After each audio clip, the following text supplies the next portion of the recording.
What's up, everyone? How are you doing today? As always, I appreciate y'all listening. If you have comments, feel free to share your thoughts down below.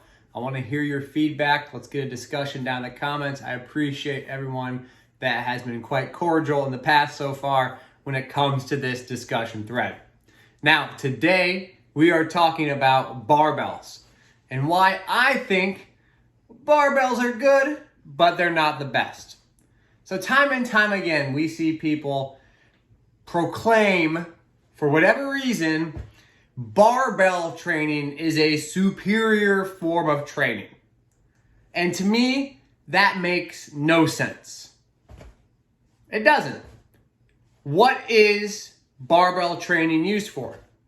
Barbell training is used to apply a muscular skeletal load on the body, typically in the form of mass that is added weight.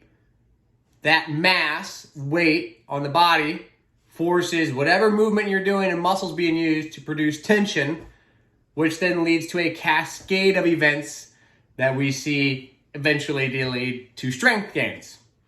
So the stimulus comes from the mass, the loading. The barbell is simply the means in which you add mass to. The barbell is not innately special. A barbell does lots of things. It really does. But outside of the Olympic lifts, which is a skill and a sport in of itself, I'd be willing to argue it's hard to find an exercise where the barbell is best. Right? Barbells are versatile. I don't know where they would be as the best. Their popularity is due to the fact that they are versatile. You can do lots of different movements.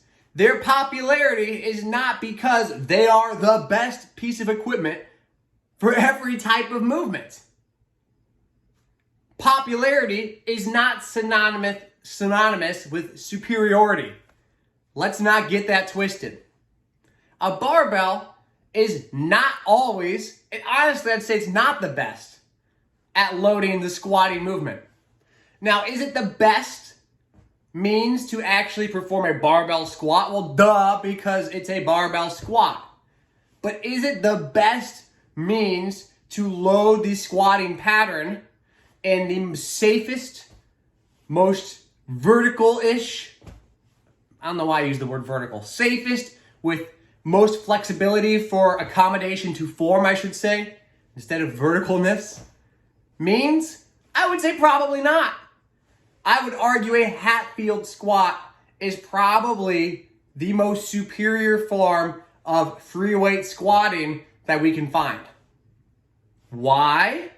Well, because it allows you to get into a position with stability when needed and necessary, allows for flexibility of movement, as in the shift your weight, and you get assistance in situations where you need assistance where form breaks down. A barbell does not allow you to do that. Off the bat, a barbell requires both your hands on the bar, so it's already limited. Another example might be a deadlift. Well, a deadlift is great. A deadlift with a bar, fine. I would argue for most people, a trap bar allows for better positioning. Unless your goal is just to train the barbell deadlift because you're competing, that's a stupid argument because that's a sport. All right? We cannot argue if the barbell is best when we're debating a sporting movement. It's not, is it the best at deadlifting? I did a poor job. I just said that, yes. Is it the best at loading the hinge pattern? And the answer might be no.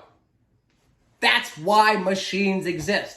That's why different specialty bars exist. That is why we have different pieces of equipment. As a coach, this is critically important. When I was first introduced into training, all I was taught, barbells and free weights, barbells and free weights, free weights and barbells, barbells and free weights, because they're superior. Because they are superior is not a reason as to why they are superior. I think Dr. Will Wallace said this, no matter how convicted your belief is, that is not evidence for the correctness of your belief. They are superior because they are superior is not an argument. An argument has to be founded in some foundational principle, i.e., biomechanical leverages might be more superior with a Hatfield squat than that of a back squat. Loading pattern might be safer biomechanically in a trap bar than that of a deadlift. The hinge pattern can get trained. You get the idea, okay? You cannot just say it's superior and use superiority as the justification for superiority. And you cannot use a sport and say, the deadlift is best for getting better at the deadlift. Well, duh, like, that's not an argument.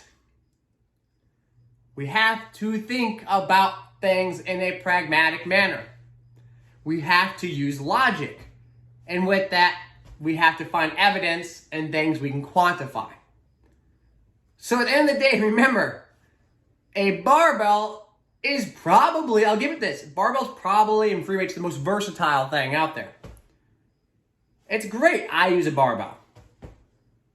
Nothing against a barbell. Just because we use it and it's popular and it's the most versatile does not mean it is the best for a given instance. That is critically important. And for that sake, I'm a big advocate of different machines, devices, and bars designed to help you get more out of your specific movement that you're training. If you're not trained to be a professional squatter and a bar will help you squat better, a specialty bar that is, than that of a barbell, then why would you avoid it? Why? The more we understand why a barbell is even being used in the first place, the better we can understand why it's not the best to be used in all places. So with that being said, next time we see someone arguing about this ridiculous concept, is a barbell better? Logic, please. Think about it. Think about why something is or is not superior, and popularity not being synonymous with superiority. The effectiveness of a movement.